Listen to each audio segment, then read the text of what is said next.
문재인 대통령하고도 궁합이 아주 나빠요. 안녕하세요. 준철학관의 협조 인사드리겠습니다. 오늘은 6월 13일 일요일 방송 시작하겠습니다. 요즘은 해외에서도 동포 여러분들이 전화가 많이 오세요. 그래서 해외 여러분들한테도 동포 여러분들한테 인사드리겠습니다. 이준석 당대표가 되물어서 약간 2022년에 대선의 지각 변동을 예언을 해드리고요. 그 다음에 이제 김호수 검찰총장 사주를 제가 조금 궁금해서 봤는데 조금 특이한 사주예요. 그래서 오늘은 김호수 검찰총장을 이제 문재인 대통령 발목을 잡을 것 같은 그런 사주더라고요. 그래서 오늘 정밀하게 한번 풀어보고, 또 윤석열 총장이 또 검찰 공수처에 기소가 됐더라고요. 그래서 그 내용도 조금 얘기를 해드리고, 이제 제일 중요한 거는 이제 어쨌든 2022년 대선이 굉장히 중요한 것 같아서 한번 중점적으로 오늘 방송을 하겠습니다. 김호수 검찰총장 사주를 한번 풀어볼게요. 김호수 검찰총장은 예를 들어서 63년 1월 9일 양력으로 이제 인터넷에 올라와 있더라고요. 그래서 그거를 이제 전에 이제 지나왔던 거하고 이제 대운을 이렇게 쭉 비교해 보니까 조금 그날로 보면은 좀 안 맞는 게 있어서 이렇게 역행으로 따져 보니까는 하루 전날로 보는 게 더 맞더라고요. 그래서 그걸 한번 풀어보겠습니다. 김호수 검찰총장 같은 경우는 이민 개축 신해, 그러니까 한마디로 예를 들어서 신금일주인데, 항상 사주를 풀어볼 때는 여러분들이 이렇게 너무 어렵게 생각하면 굉장히 되게 어려워요, 가기. 근데 조금 이제 이거를 자연에 이렇게 대비하면, 모든 거는 자연의 기운을 받고 태어나기 때문에 자연에 대비하면 사주를 조금 쉽게 풀 수가 있어요. 이 사주는 쉽게 얘기해서 이민 개축 신해, 신금일주에 이런 사주를 이제 대체적으로 이제 금수상관격, 더 정확하게 얘기하면 이제 가짜를 붙여서 금수상관 가상관격이다 이렇게 얘기를 할 수 있는데, 금수상관격들의 특징은 뭐냐면 옛날로 얘기하면은 정승들이 많아요. 예를 들어서 황희정승도 금수상관격의 대표적인 인물이고, 아주 옛날에 태어났던 사주 중에서 이제 금수상관격들이 이제 나라의 재상들이 많다 이렇게 보시면 돼요. 근데 이 사주의 특이한 게 뭐냐면, 금수상관격의 이제 특징은 뭐냐면 굉장히 지혜가 많다. 그 대신 조금 느려요. 이제 조금 느리고 조금 이렇게 순발력은 약한데, 또 자기가 어떤 직업이나 관운에 대해서는 굉장히 고집이, 어떤 성취감이 강하고, 또 자기가 옳다고 생각하는 건 굉장히 고집이 센 그런 걸 금수상관격이다 이렇게 보시면 돼요. 그럼 쉽게 이제 금수상관격에 대해서 설명을 해드릴게요. 신금이라는 거는 예쁜, 한마디로 금맥을 얘기하는 거예요. 근데 이 사주는 얼어있는 한겨울에 월의 축토를 가지고 있어요. 그럼 예를 들어서 이렇게 생각하시면 돼요. 거기에 임수, 개수, 해수. 그러니까 임계, 해수는 겨울이기 때문에 눈보라를 보는 거야. 그러니까 눈보라가 막 치는 날 광산에 갔다 생각하면 돼. 그럼 광산에 가게 되면 예를 들어서 큰 암석인데 겨울에 눈보라가 치고 있으니까 얼어 있을 거 아니에요. 그럼 얼어 있는 금은 쓸 수가 없겠죠. 그럼 이 얼어 있는 금을 포크레인으로 이렇게 퍼다가 용광로에 넣어야지만이 이 얼어있는 금이 이제 흙하고 분리가 돼서 반지라든지 목걸이를 만들 수가 있다, 귀중품을 만들 수 있다 이렇게 보시면 돼요. 그러면 예를 들어서 이 사주는 용광로가 가장 필요하다 이렇게 보시면 돼요. 근데 여기서 보면은 이제 연에 이제 인목이 있는데, 불이 약하니까 땔감을 써서 불을 살려주는 게 희신호를 잡느냐, 아니면 눈보라를 막아주는 흙을 예를 들어서 희신호를 잡느냐, 그게 조금 이제 여러분들이 어려운 문제인데, 일단은 제가 볼 때는 땅이 들어와서 눈보라를 막아줄 때가 더 희신으로 보는 게 더 좋아요. 그래야 불이 안 꺼지거든. 왜냐면 땔감은 예를 들어 지속적으로 불을 계속 살려주기는 하겠지만, 예를 들어서 땅을 갈라놓는다 이 말이에요. 그러면 여기에서 보면은 그림을 그리면 이 사주는 막 눈보라가 치는데 큰 암석 속에, 이 얼어있는 땅 속에 예쁜 금맥이다 이렇게 보시면 돼요. 아니면 예를 들어서 그 톤은 그릇으로 볼 수도 있겠죠. 거기에 이 용광로가 하나도 없다 이렇게 보시면 돼요. 거기에 땔감만 있다 이렇게. 그러면 여기에서 가장 부족한 거는 용광로하고 이 흙이 부족하다. 근데 땅 중에서도 얼어있는 땅은 그렇게 좋진 않겠죠. 뭐 뜨거운 땅이라든지 뭐 예를 들어 미토라든지 술토라든지 아니면 진토까지도 괜찮아요. 용신을 잡을 때는 희신을 잡을 때 그러면 이 용광로가 가장 필요하겠죠. 그러면 이 신금이 본인한테는 본인에 해당하는 거예요. 형제, 친구에 해당하는 거고 그 다음에 이 그릇이 본인한테는 엄마에 해당하는 거예요. 문서, 홍부에 해당한다. 그 다음에 예를 들어서 이 눈보라가 본인한테는 아랫사람, 사업체, 진로, 표현력에 해당한다. 그러면 이 사주에선 제일 필요한 게 이 용광로겠죠. 이 용광로가 이제 예를 들어서 본인한테는 자식에 해당하는 거예요. 그 다음 관운에 해당하는 거고 직장, 명예, 관직, 그 다음에 자존심에 해당한다 이렇게 보시면 돼요. 이 땔감은 이제 본인한테는 부인, 여자, 재물에 해당한다 이렇게 보시면 돼요. 그러면 이 사람이 가장 원하는 거는 지금 뭐가 제일 원하겠어요? 이 용광로가 제일 필요한 거야. 이 필요한 게 나한테는 용신이 되는 거예요. 그럼 이 용광로가 필요하기 때문에 이 사주는 자식을 굉장히 아낀다 이렇게 보면 되고 그 다음에 관직에 대해서 굉장히 중요하게 생각한다. 그냥 관의 어떤 성취감이 굉장히 큰 사주예요. 이런 사주는 예를 들어서 이 식신상관, 금수상관을 갖고 있기 때문에 욱하는 성격은 있어. 근데 한 30분 지나면 마음이 짠해지는 스타일이고 그 대신 이 불이 필요하니까 어떤 직장 내에서는 어때요? 절대 욱하지 않는 성격. 왜냐면 이 불이 꺼지면 욱하면 이제 자기가 직장이 날아가기 때문에 어떤 관직이 날아가기 때문에 직장에서는 굉장히 몸을 사리는 사주다 이렇게 보시면 돼요. 불을 위해서는 뭐든지 다 할 수 있는 사주다 이렇게 보시면 돼요. 그러면서 이 금수상관격은 지혜가 굉장히 많아요. 보통 이게 물이 많은 사람들은 대체로 빨리빨리 이해하는 능력은 좀 떨어져요. 근데 자기가 한번 익힌 거는 절대 안 잊어버려. 그러니까 이런 사주는 첫 시험엔 거의 잘 떨어지는데 두 번째 시험은 거의 굉장히 잘 보는 사주예요. 그래서 이런 사주를 대기만성이다 이렇게 보시면 돼요. 그러면 제일 없는 쪽에 건강을 보면 되는 거예요. 이 화라는 거는 그러면 이 사람은 예를 들어서 이 직업이나 명예나 자존심을 굉장히 중요시 여기기 때문에 어떻게 이제 앞으로 하겠어요? 이 사주는 굉장히 문재인 정부 편을 드는 것보다는 요번에 아마 이준석 대표로 인해서 많이 느꼈을 거예요. 여론이 얼마나 중요하다. 여론 때문에 이제 직장을 그만두게 생길 수 있는 경우 수도 생각을 할 거예요. 그걸 제일 크게 생각을 할 거라고. 그동안은 예를 들어서 친여 쪽에 눈치를 많이 봤지만 이제는 뭐 문재인 대통령의 정권이 이제 끝말이고 지금 새로운 변화가 일어났잖아요.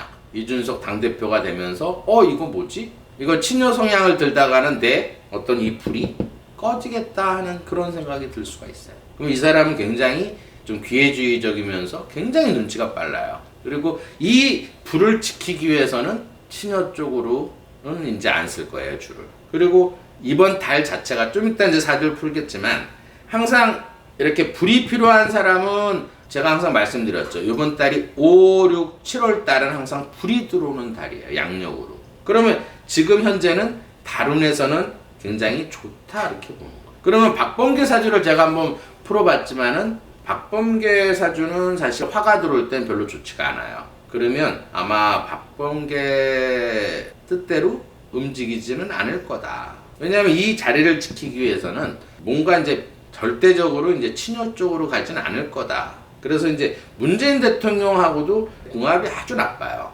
원래는 사실은 문재인 대통령 같은 경우에는 절대적으로 검찰총장을 이성윤이를 시키고 싶어 했을 거예요. 제가 이제 방송에도 얘기했지만 이성윤 중앙지검장 같은 지금 이제 고검장이 됐죠. 제가 이제 그 자리에 이제 눌러 앉거나 아니면 이제 한다고 이제 방송을 해드렸는데 원래는 사실은 검찰총장을 이성윤을 절대적으로 원래 궁합이 워낙 좋았어요. 원래 이성윤 같은 경우에는 문 대통령이 필요한 화토를 굉장히 많이 가지고 있고 또 목이 없는데 문 대통령이 목을 많이 가지고 있기 때문에 서로 굉장히 보기만 해도 좋은 그런 궁합이었는데 이 궁합은 아주 나빠요. 문재인 대통령. 원래 문재인 대통령은 제가 한 3개월 전에 방송해드렸을 거예요.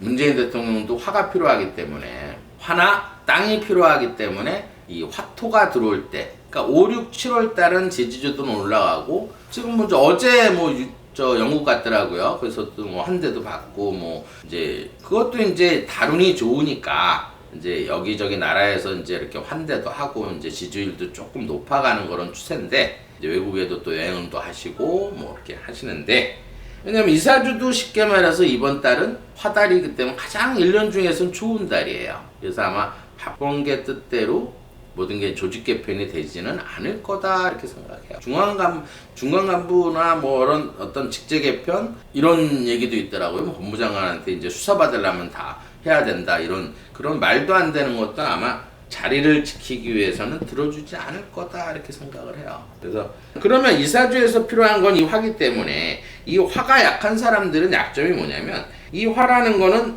임기응변에 굉장히 약해. 왜냐하면 심장의 기운이 약하기 때문에 쾅쾅 쳐주는 게 약하다고. 그럼 예를 들어서 심장의 기운이 약하면 눈 쪽으로 피공급이 빨리빨리 안 되겠죠. 근데 지금 안경은 안 썼지만은 사실 시력은 뭐 라식 수술을 하거나 아니면 안경을 평소에는 쓰는 그런 사주다 이렇게 보시면 돼요. 시력이 좀 떨어지는 사주고. 그 다음에 이제 예를 들어서 머리 쪽으로 어때요? 피가 빨리빨리 안 올라가기 때문에 우리 머리 안에는 뇌세포가 있어요. 그러면 그 뇌세포가 예를 들어서 피가 공급이 빨리빨리 안 되면 건망증이 생기겠죠. 그러니까 이제 우리가 사주를 이렇게 봤을 때 치매에 걸리는 사주가 있고 치매에 걸리지 않는 사주가 있어요. 근데 이런 사주는 절대 치매에 걸릴 수 있다 보는 거예요. 제일 중요한 거는 이제 심근경색이나 뇌졸중을 되게 주의해야 된다 이렇게. 근데 그것도 이제 대운이 이제 비가 오거나 예를 들어서 금이 많이 들어올 때는 이 불이 꺼질 때,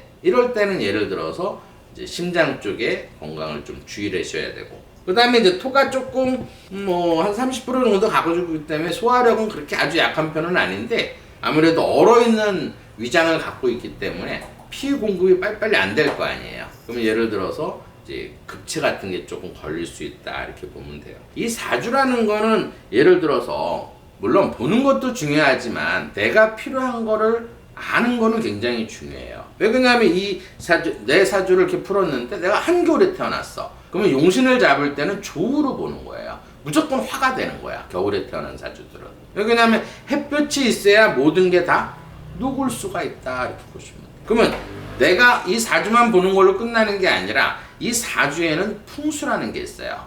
풍수는 굉장히 여러분들이 생각하기에는 어렵게 생각하는데 풍수가 사실 가장 쉬워요. 화라는 건 그냥 그대로 불이에요. 그러면 불을 가까이 하면 돼, 직업적으로. 뭐 숯불을 떼는 장사를 한다든지 아니면 뭐 유전공학을 한다든지 화학을 하든지 화공을 한다든지 뭐 석유 계통에서 어떤 일을 한다든지 이런 게 직업적으로는 좋은 거예요. 그 다음에 예를 들어서 이 화의 색깔은 빨강색이에요. 그대로 생각하시면 돼요. 그럼 빨강색이 여기에는 있는 거야. 우리가 이렇게 앉아있지만 기가 우리 몸에 이렇게 8방향에서 이렇게 들어오는 거야, 매일같이. 그래서 매일같이 운이 똑같진 않아요. 그러니까 자축, 인묘 이렇게 쭉 12일 주기로 계속 이렇게 돌아간다 이 말이에요. 천간같이. 그러면 우리 몸의 기운이 이렇게 들어왔다 나갔다 하는 거예요. 그러면 내가 예를 들어서 화가 필요한 사람은 빨강색 옷을 입게 되면 화가 나한테 많이 들어오는 거야. 이게 실질적으로 기를 이렇게 정확하게 표현하면 머리 쪽이 제일 기가 많이 들어오고 단전 쪽에서 제일 많이 들어와. 그러면 옷보다는 사실은 빨간색 모자를 쓴다든지 빨간색 염색을 한다든지 아니면 속옷을 빨간색 속옷을 입는 게 이 사람한테는 좋다 이렇게 보는 거예요. 그 다음에 이제 풍수가 나온 김에 이름 얘기를 좀 해드릴게요. 이름이라는 거는 호적을 바꾼다 그래서 크게 운이 좋아지진 않아요. 이름이라는 아까 얘기했죠. 여기에는 목화토금수가 있다 이 말이에요. 그러면 이 목화토금수를 화에 해당하는 음을 이렇게 불러줘야 되는 거예요. 아니면 내가 불러도 돼. 그럼 화에 해당하는 오행은 니은, 디귿, 리을에 해당하는 거예요. 근데 이 사람 이름은 김오수야. 그럼 예를 들어서 김은 목에 해당하는 기운이고 오자는 쉽게 말해서 토에 해당하는 기운이고 이 숫자는 금에 해당하는 기운이에요. 그러면 성도 안 맞고 사실 이 부르는 이름으로는 이 숫자는 안 맞는다 말이에요. 그럼 토는 괜찮겠죠. 그러면 끝에다가 화를 넣어줘야 되는 거예요. 그러면 요 안에 있는 음을 넣어서 여기다 해주면 돼. 예를 들어서 오태라든지 림이라든지 뭐 이런 식으로 해서 본인들이 이름을 질 수가 있어요.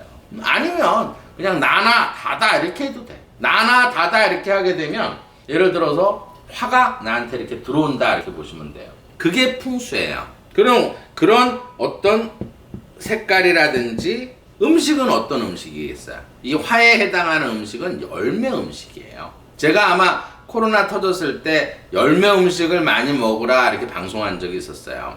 코로나가 터지는 이유는 항상 우리나라는 10년 주기로 천간에 경신이 들어와요. 옛날 IMF 터졌을 때 10년 전에도 경자나 신자가 들어온 거예요. 그럼 항상 나라에 재난이 일어난다 이 말이에요. 그러면 이 신금이 끝나는 시기는 올 12월 정도면 신금이 끝나요. 그러면 그때쯤이면 아마 코로나도 어느 정도 잠잠해질 거라 이렇게 예언을 해드릴게요. 근데 이 코로나는 하도 이제 변이 이런 게 많으니까 이제 좀 그래도 급격한 유행을 하지 않는 거다 이렇게 제가 이렇게 예언을 해드리고요. 그러면 이사주에서는 쉽게 말해서 지금 이 화가 필요하기 때문에 치매라든지 쉽게 말해서 뇌졸중을 예방하기 위해서는 열매 음식을 많이 먹는 게 좋아요. 뭐 예를 들어서 아몬드라든지 아니면 과일이라든지 어떤 열매 음식을 많이 먹는 거, 기름 음식, 뭐 코코넛 오일이라든지 이런 게 이제 화에 해당하는 가장 열대 이제 과일 아니면 열매를 많이 먹는 게 좋다 이렇게 보는 거예요. 그 다음에 더 큰 풍수는 뭐냐면 궁합이 굉장히 큰 풍수, 이름이 한 10% 정도 부르는 게 10% 정도 운을 맞이한다 이렇게 보시지만 진짜 큰 거는 한 40% 기운을 얻을 수 있는 게 궁합이에요. 그러면 내가 사주에 겨울에 태어나서 이렇게 화가 없어. 그러면 화가 많은 여자하고 결혼하면 돼. 그러면 40% 운을 바꿀 수가 있어요. 왜 그러냐면 우리 몸 안에는 호르몬이 기가 제일 세요. 그러면 내가 예를 들어서 굉장히 얼어있단 말이야. 찬기운이기 때문에. 그러면 화가 많은 사주는 특히 양력으로는 5월생, 6월생에 해당하는 거예요. 왜 월을 더 중요하냐면 띠는 사실 13%밖에 안 되고 월이 30%예요. 그 다음에 태어난 일이 20%고 띠가 이제 한 15%. 근데 이제 이 정치인 사주들은 제가 조금 이 띠는 사실 15%는 못 보는 거예요. 이 나머지 이 6글자 가지고 이 기운 가지고 사주를 본다 이렇게 보시면 돼요. 그러니까 한 80% 정도 그 정도밖에 못 맞춘다 이렇게 보시면 돼요. 정치인 사주 같은 경우에는. 왜냐면 시를 알게 되면은 이제 100%가 나올 수가 있는데 이제 시를 모르고 보는 거기 때문에 조금 오차는 있어요. 그럼 여기서 예를 들어서 5, 6월생을 만나서 뭐 그냥 친구로만 만나면 10%야. 손만 잡으면. 근데 음양조화를 가져. 옛날 유명한 풍수책에도 있어요. 그러니까 음양조화. 여자와 남자가 서로 기운이 합이 되는 게서 조화, 기가 섞인다 이 말이에요. 그러면 내가 부족한 기운을 여자가 많이 가지고 있으면 그 여자하고 합방을 하게 되면 내가 운이 좋아지는 거예요. 그 옛날에 예를 들어서 뭐 조선시대 이럴 때는 날짜를 잡고 궁합을 다 봤어요. 합방하는 날짜 뭐 예를 들어서 이런 거. 그런 거는 굉장히 중요하다. 이건 미신이 아니에요. 예를 들어서 우리가 필요한 거를 상대방한테 얻을 수 있는 거예요. 그게 가장 큰 풍수라고 이렇게 생각을 하시면 돼요. 저는 이제 손님들을 매일같이 접하니까 여론에 굉장히 민감해요. 제일 주제되는 건 뭐 세금 문제예요. 자영업자들이 이제 저희 가게들이 이제 많이 오게 되는데 장사가 너무 안 돼서 정말 죽고 싶은 심정이라는 사람이 반이에요. 정말 너무 힘들대. 그 다음에 또 한 부류는 뭐냐면 너무 이제 장사가 안 되니까 이제 뭐 광고라든지 마케팅이라든지 아니면 우리 손님 얼마 전에 온 손님은 아침 6시부터 전단지를 뿌리러 다녔대요.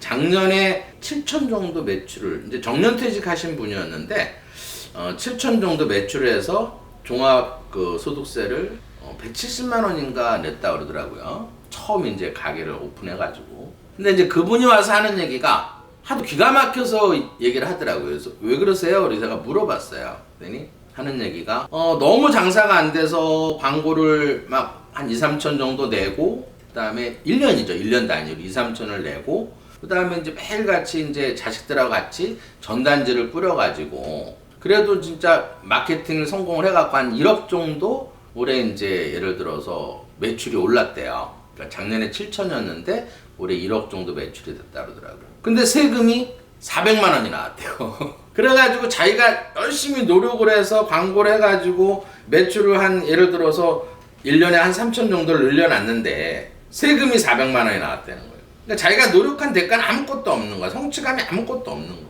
이런 사회에서 지금 어떤 사람 얘기가 생각이 나더라고요. 예를 들어서 작년보다 수입이 좀 많은 사람은 뭐 기부를 하든지 뭐 예를 들어서 어려운 사람을 뭐 이렇게 해서 뭐 그거는 예를 들어서 개인이 그냥 내가 좀 돈 여유가 되니까 이렇게 기부를 하고 도와주는 거하고, 정부에서 일방적으로 너 조금 요래 매출이 더 늘었네? 그래? 너는 저 세금 더 내! 그리고 400만 원을 때리는 거하고, 그거는 굉장히 국민이 분노할 일이에요. 자기가 노력한 건 아무 대가도 없이 적자를 봤다 그러더라고, 세금 내고 나니까. 그러니까 예를 들어서 이 젊은 아무 경험도 없고 국회의원도 안 돼보고 방송에 출연만 해가지고 시원하게 해준 사람 있잖아요. 정부 여당 까고 뭐 이렇게. 그런 사람이 여당 당대표가 된 거예요. 이 현실이. 사실 저는 개인적으로 이준석 당대표를 좋아했어요. 제가 전 시간에도 제가 확 뒤집어져서 진짜 이준석 당대표가 진짜 됐으면 하는 그런 생각이 든다고 제가 방송에도 한번 얘기를 했을 거예요.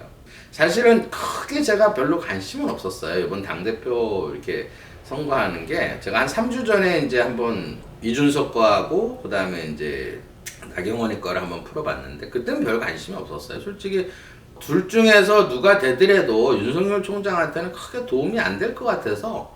그리고 이제 왜 두 사람을 그때 꼭 집어서 했냐면은 나경원 대표나 예를 들어서 이준석이나 화가 필요한 사주예요. 불이. 그럼 요번 달에는 어쨌든 5, 6, 7월 달은 화가 들어오니까 두 사람 다 오늘따라 좋게 본 거예요. 그리고 이제 한 사람은 여론에서 조금 앞설 거고, 어차피 당심이 한 70% 정도 이제 투표가 되니까 나경원이 조금 유리하다고 저는 사실 봤어요. 근데 이제 당심보다는 민심이 더, 여론이 더 세더라고요. 근데 제가 조금 거기서 간과된 게 뭐냐면, 조금 제가 이렇게 파고들지 않은 건 뭐냐면 별로 관심이 없었는데, 끝나고 나서 제가 이렇게 분석을 해보니까 노자 도덕경에 이런 말이 있어요. 그러니까 한마디로 진흙으로 만든 그릇은 비어 있어야지 쓸모가 있다.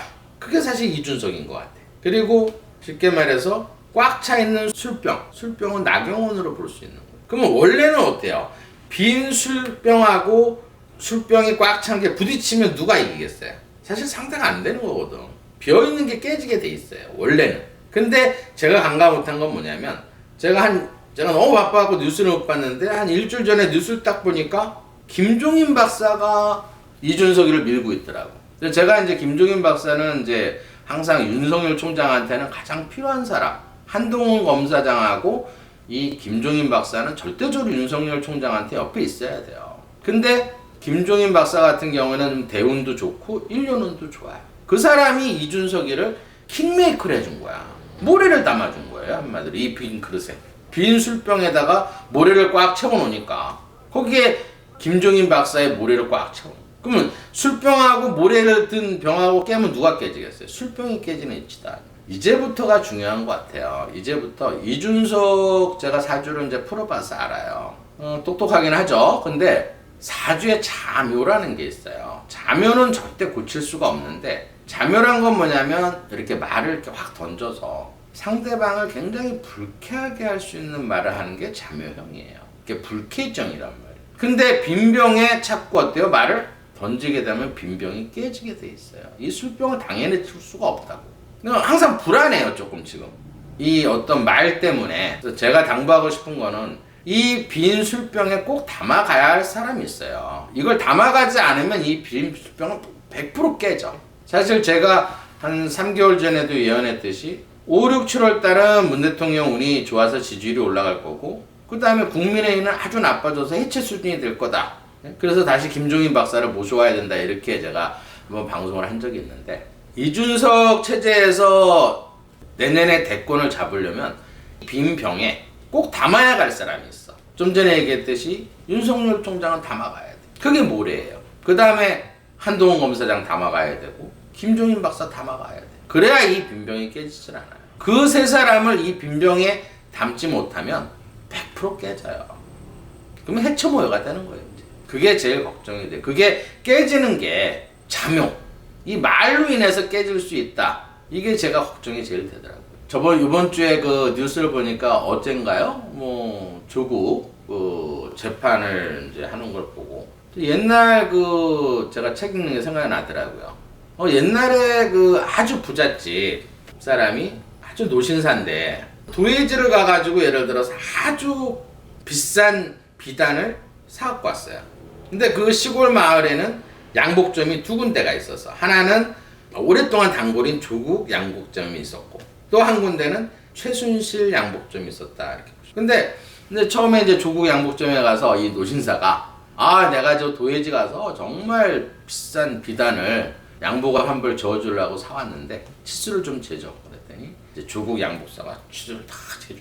재다가 딱 끝나고 나서 하는 소리가 이거 옷감이 모자라요. 그러니까 너무 황당하잖아. 예를 들어서 여지껏 양복을 다 그만큼 양복을 해가지고 맞춰 입었는데 양복감이 모자른데 그것도 이제 모자랄까봐 또 도예지에 가기 싫으니까 더 여유분까지 사왔는데 모자랐다 그러니까 너무 황당해가지고 그래 나 너한테 안 해. 나 앞에 있는 최순실 양복점에 가서 양복을 맞춰 입을게. 그 최순실 양복점에 가니까 그냥 두 말도 없이 일주일 후에 오세요 그러는 거. 그래갖고 그 비단 옷을 입고 일주일 후에 이렇게 잔치집에 이렇게 하는데 자기가 그 똑같은 그 비단 양복을 입은 사람이 걸어가는 거예요. 그래서 얼굴을 이렇게 보니까 최순실 자식인 거야. 그러니까 너무 황당하잖아요. 자기가 비싼 옷을 했는데 자기 여분 조국 쉽게 말해서 양복점에서는 옷감이 없다고 그래서 최순실 거기를 간 건데 그러니까 더 괘씸한 건 누가 괘씸하겠어요. 자기를 속인 사람이 더 괘씸한 거야. 그래서 조국 양복점 가서 따졌어. 너 오랜 이렇게 단골인데 나를 어떻게 이렇게 속일 수가 있느냐. 그랬더니 조국 양복점이 관행이에요. 좋은 비단 사오면 그냥 뭐 딴 사람한테 팔기도 하고 자식한테 뭐 옷도 만들어주고 그런 관행이에요. 뭐 이런 사기꾼은 어딨어? 나 이제 고소할 거야. 그랬더니 그런 소리가 왕 나고 너 의행자 사이야. 그리고 날 추종하는 이 마을 사람들이 얼마나 많은 줄 알아? 그리고 이 재판관들도 다 내 편이야. 나 저 법정에 가서 그냥 말 안 하고 가만만 있고 그 다음에 내가 이번에 책도 썼어. 그래서 마지막 한 말이 더 화가 났어요. 뭐라 그랬거든 마지막에. 왜 내가 옷감이 모자르다고 얘기한 거는 최순실 양복점은 자식이 하나야. 근데 난 자식이 둘이거든. 그러니까 옷감이 더 많이 필요했던 거야. 굉장히 이기적인 거죠. 근데 제가 볼 때는 최순실 자식이나 자식 사태나 뭐 조국 옷을 누가 잘못한 걸까요? 누가 더 이 부잣집 이 신사를 더 화가 나게 만들었을까요? 그건 여러분들이 이제 숙제가. 그래서 요번에 제가 이렇게 생각하는 건 그래요. 정말 내년에 이제 대선이 있지만 제가 바라는 거는 딱 한 가지예요. 정말 나라를 사랑하고 국민을 위해서 희생할 수 있는 정말 이 코앞에 있는 잠깐 대선만 보지 말고 그냥 세금 어떻게든지 세금 걷어가지고 그 세금 가지고 대선 치를 생각하지 말고 정말 미래를 위해서. 옛날에 나무를 심는다 그러잖아요. 나무 심는다니까 또 얘기 생각나는 게 어린 소녀 하나가 이렇게 있었는데 할아버지가 복숭아 나무를 이렇게 심고 있는 거예요. 그러니까 이 어린 손녀가 물어보는 거예요. 할아버지 저기 큰 복숭아 나무 잔뜩 열렸는데 왜 조그만 나무를 또 심어? 그러니까 이 할아버지가 이 조그만 나무는 심어놔야지 열매가 맺겠지. 그랬더니 이거 나 예를 들어서 뭐 이따 시집 갈 때나 돼야 열리겠네. 그랬더니 그 할아버지 하는 얘기가 있어요. 저 큰 복숭아 나무에서 너 좀 따먹고 있지? 저 그 복숭아 나무는 너 내 아버지의 또 조부가 저걸 심어놓은 거야. 그래서 네가 지금 복숭아를 따먹고 있는 거야. 이 조그만 나무는 네 자식의 자식들이 복숭아 나무를 따먹잖아. 뭔가 미래를 위해서 투자를 해야 되는 거예요. 세금을 걷어가지고. 그냥 코앞에만 이렇게 생각하는 그런 지도자 말고 정말 쉽게 말해서 자기를 다 바쳐서 헌법을 지키고 나라를 사랑하고 국민을 위해서 희생할 수 있는 그 지도자가 나와야 돼요. 이 어려운 시국에는. 옛날 그 탈무드에 이런 얘기가 있어요. 어느 나라 이제 그 아주 부유한 왕국에 공주가 이렇게 살았어요. 근데 굉장히 예쁜 공주였는데 병에 걸린 거야. 병에 걸려가지고 예를 들어서 뭐 외국에 다른 나라에서 의원들이 다 와도 이 병 명조차 모르는 거야. 불치병에 걸린 거야. 그래서 왕이 너무 고심이 이제 돼가지고 정문 앞에다가 방을 붙였어요. 우리 공주를 치료해 줄 사람이 나타나면 나라도 물려주고 공주 분말을 삼겠다. 근데 아주 먼 시골에 삼형제가 살고 있었어. 근데 그 삼형제가 예를 들어서 하나는 마법의 만안경, 천리안을 갖고 있어. 둘째는 나르는 양탄자를, 가장 빠른 양탄자를 갖고 있었고, 셋째는 마법의 사과를 갖고 있어. 어떤 병을 고칠 수 있는 사과를 가지고. 그러니까 첫째가 이제 많은 걸 딱 보는데 방을 딱 본 거예요. 야야, 둘째야 이거 봐봐. 공주 병 고쳐주면 분말을 될 수 있대. 그랬더니 그 빠른 양탄자를 타고 그 나라에 와가지고 마법의 사과를 다 고칠 수 있는 사과를 이제 공주한테 먹여서 공주가 이제 낳은 거야. 그럼 낳고 나서 이제 왕이 고민이 생긴 거야. 사위가 셋이 됐잖아. 응? 세 명한테 다 어떤 결혼을 시킬 수 없으니까 물어봤어. 누가 사이가 될래냐고 이렇게 물어보니까 첫째가 이렇게 아 내가 제일 처음에 천리안 갖고 발견을 했으니까 내가 사이가 되겠다. 둘째는 아 내가 빨리 오지 않았으면 공주가 죽었을 거다. 셋째는 아 내 사과가 없으면 병을 못 고쳤다. 여러분들 누가 선택을 하겠어? 여기에 탈무드의 지혜가 있는 거예요. 왕은 그 사과를 막내를 부마를 삼았어요. 왜 그랬겠어요? 그럼 왕이 하는 얘기가 마법의 천리안은 쓸 수가 있다 이거예요. 또 그다음 양탄자도 쓸 수가 있겠죠. 그렇지만 마법의 사과는 이제 매겼으니까 없는 거야. 그러면 셋째는 어때요? 자기 있는 걸 다 준 거잖아. 희생한 거다. 그래서 나라를 물려줘. 지금 우리나라도 마찬가지예요. 자기를 희생해서 정말 국민들만 보고 국민들이 어려운 걸 헤쳐나갈 수 있는 그런 지도자가 필요한 거예요. 뭐 기본소득이다, 뭐 기본소득을 준다, 뭘 준다. 기본소득에 대해서 제가 좀 얘기를 드릴게요. 기본소득이라는 건 일하지 않는 사람은 그냥 돈 주는 거잖아. 근데 여러분도 이런 걸 알아야 돼요. 일에 대한 성취감이라는 건 가장 큰 거예요. 제가 이제 이렇게 세상을 살아보면 물론 여기 우리 손님 중에서는 아주 부자 이렇게 분들이 오시는 분도 있어요. 정말 재벌급들이. 근데 그분들이 하는 얘기가 있어요. 내가 물어봤어요. 아유, 사장님 같은 경우에는 이렇게 재산이 많은데 그냥 뭐 은행에 넣고 이자 받거나 아니면 뭐 배당금 증권에 배당금 받으셔도 충분히 뭐 다 누리고 사실 수 있지 않으세요? 그랬더니 하는 얘기가 그러면 성취감이 없잖아요. 깜짝 놀랐어요. 일하는 성취감이 굉장히 큰 거예요. 단돈 1,000원을 벌든 2,000원을 벌든 10만 원을 벌든 내가 어떤 정당한 일을 해서 그 일에 대한 대가로 내가 어떤 성취감으로 돈을 벌 수 있다는 게 굉장히 큰 거예요. 코로나가 터져가지고 그냥 너무 한 번도 경험해보지 못한 걸 딱 터지고 나서 국민들이 정부에서 돈 준다니까 그냥 민주당 다 찍어줘서 지금 자격 없는 국회의원들이 지금 국회에 앉아서 세금 낭비를 하고 있어요. 이제 국민들도 아는 거야. 이번에 이준석 당대표를 뽑은 게 이제 깨우친 거예요. 이제 한 번을 경험해왔기 때문에 사람이라는 거래요. 2번 경험하면은 그 한 번 경험한 거는 이제 다 깨닫게 돼 있는 거예요. 그것 조금 받아가지고 쉽게 말해서 이 나라가 망해가는 꼴을 보고 싶지 않은 거예요. 성취감이 없으면 젊은 사람이나 나이 든 사람이나 어떤 일에 대한 성취감이 없으면 나라는 자꾸 망해가는 거예요. 퇴보하는 거예요. 할아버지가 조그만 나무를 한 그루 심듯이 10년, 100년 대계를 봐야 되는 건데 지금 우리나라가 이렇게 잘 살게 된 이유가 박정희 대통령이 경부고속도로 뚫고 고속도로 다 뚫어놓은 거예요. 그걸 아직도 우리가 쓰고 있잖아요. 그걸 발판을 해서 수출도 하고. 멀리 보는 지도자가 있어야 돼요. 코앞에 그냥 정권 유지 아니면 선거에 이기려고 돈 뿌리고 이런 정권은 오래가지 못해. 진짜 내 가진 거를 아까 마법의 사과를 다 주듯이 내 가진 거를 다 희생해서 이 나라를 위해서 할 수 있는 그런 애국자가 필요한 시점이에요 지금. 오늘은 여기까지 하겠습니다.